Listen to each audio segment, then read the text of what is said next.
Not least.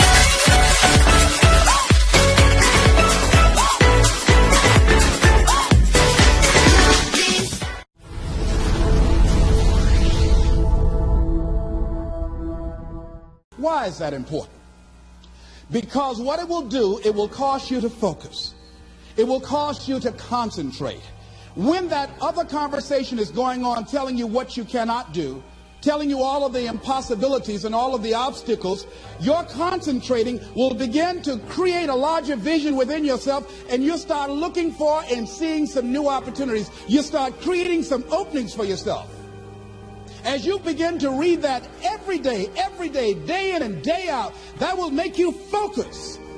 That will discipline your thinking. And you'll get all kind of creative ideas. As I talk to you right now, being involved in this immersion process, you're going to create some openings for yourself. You're going to get some ideas. You're going to feel your adrenaline flowing, and you're going to think about something, some idea you had. And you say, I want to go back and I'm going to look at that again from a different vantage point, not from the level of the problem of the obstacles that I encountered, but from a higher vantage point. Because what you will begin to see and to know as I talk to the higher consciousness within you, that you are powerful, that you are a miracle worker. And that inner conversation has conditioned you to believe that you are not. And as you begin to discover the truth of who you are, whatever challenge that you're facing in life, and if you're living, you're facing some challenge, you'll begin to know that you're powerful and that you're a miracle maker. So as you begin to write down exactly what it is that you want, read it every day. The next thing is, see yourself there. How will you feel once you get there? What will the experience be like for you? What will be different? What kind of person do you have to become in order to get there? Visualize yourself there, living the experience. I remember when I ran for state representative in Columbus, Ohio, and I had a lot of people telling me, and you got to watch not only the conversation within, but the conversation without, telling me, Les, you can't possibly win. You can't do that. And I went down to the legislature, and I saw myself. I knew what I wanted.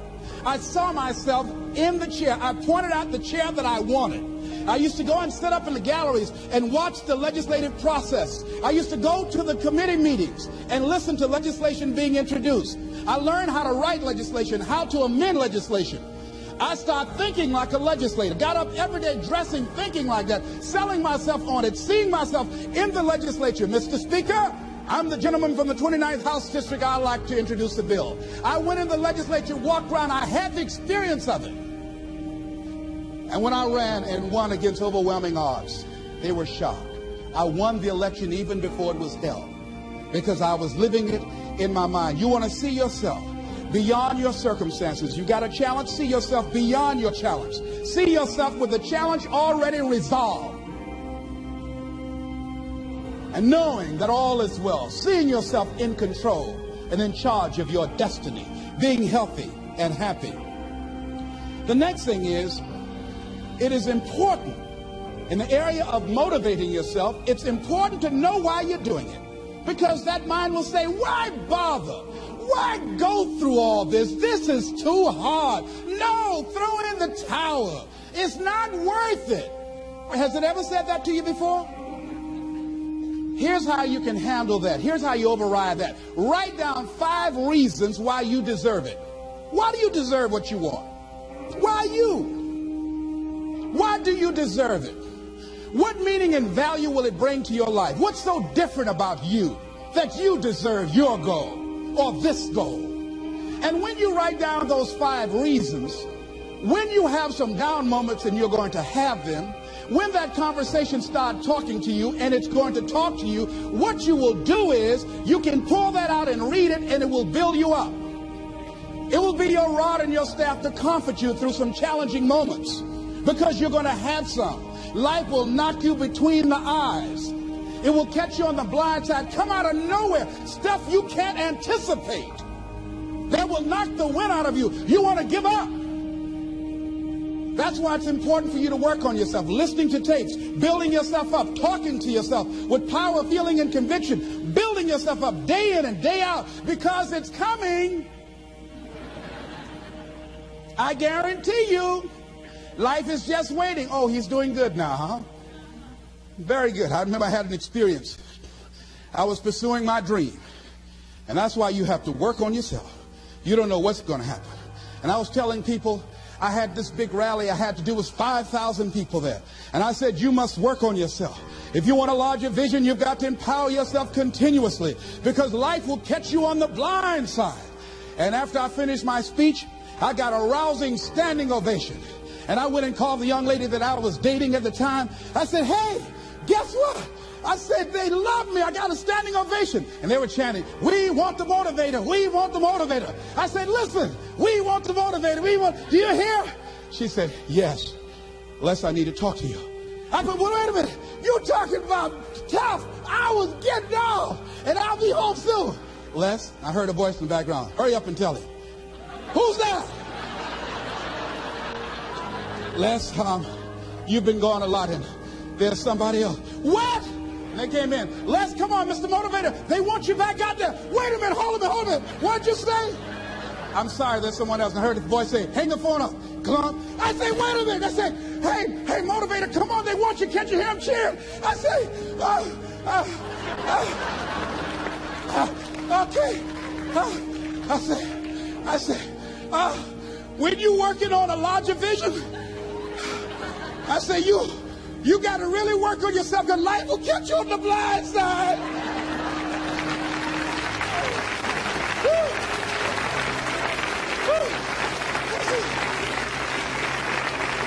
I say, you better be ready.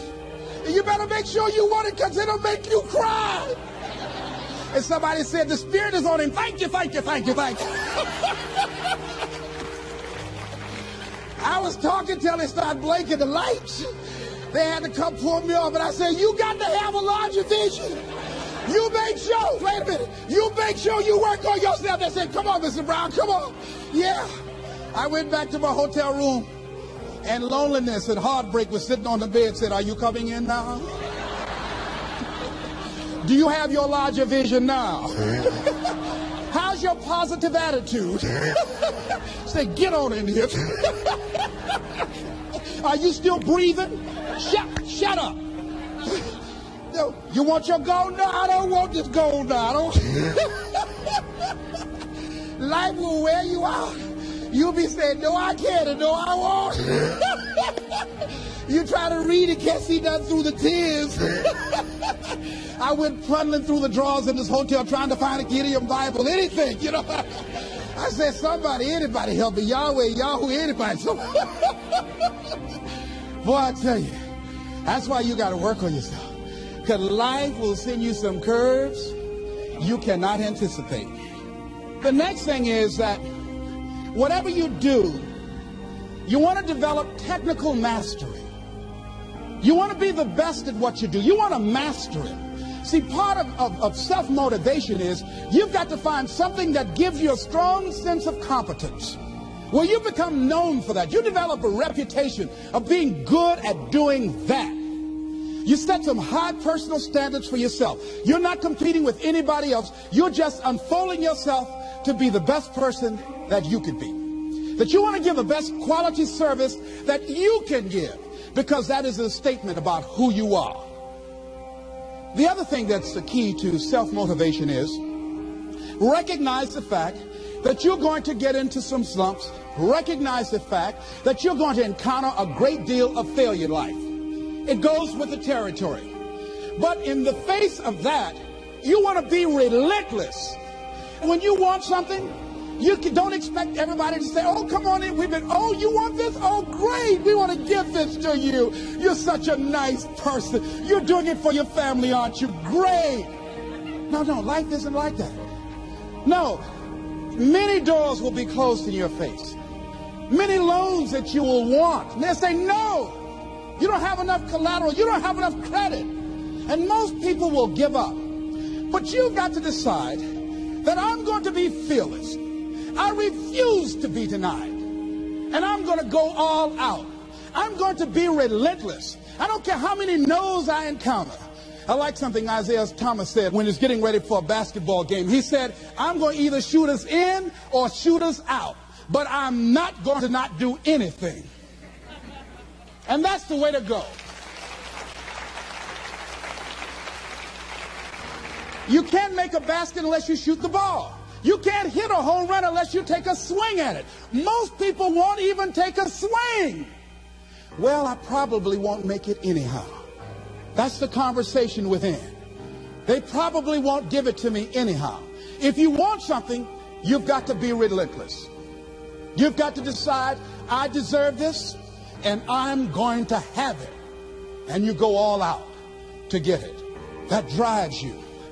The next thing is that when you want something out of life, you've got to be willing to go into action. Don't wait around for things to be just right. Don't wait for things to be perfect. Don't wait for the ideal situation. It will never be ideal. There will always be a reason. Well, as soon as the children grow up, or as soon as I pay my bills, or as soon as I get my divorce, as soon as I get enough money together, do what you can, where you are with what you have, and never be satisfied. A lot of people never take a chance in life. They don't want to take any chances. They want the situation to be ideal. See, that's not walking by faith. That's walking by sight. If I can see it, I'll do it. No. A lot of people say, if I can see it, I'll believe it. No. If you believe it, you can see it.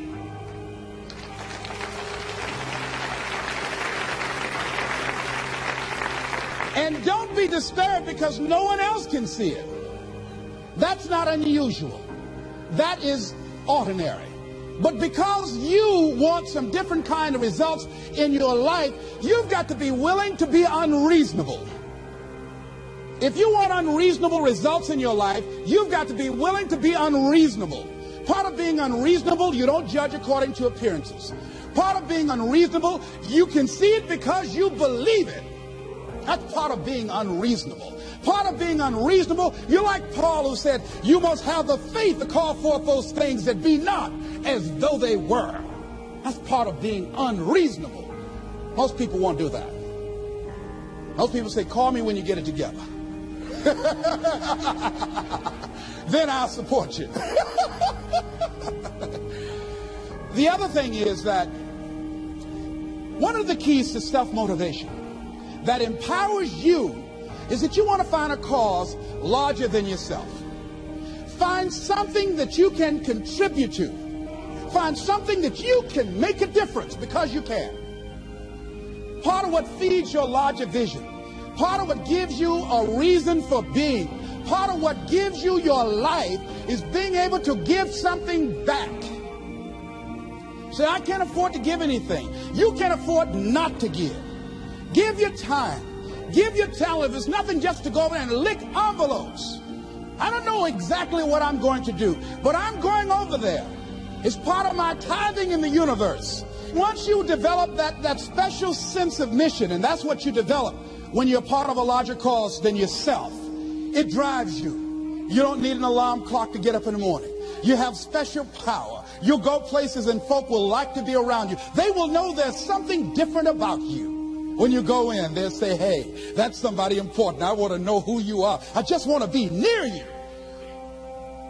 That energy that you have, that consciousness that you will embody will affect everybody around you. The next thing is that you want to create a home court advantage for yourself. You've got to be aware of who you have around you. So you want to be selective.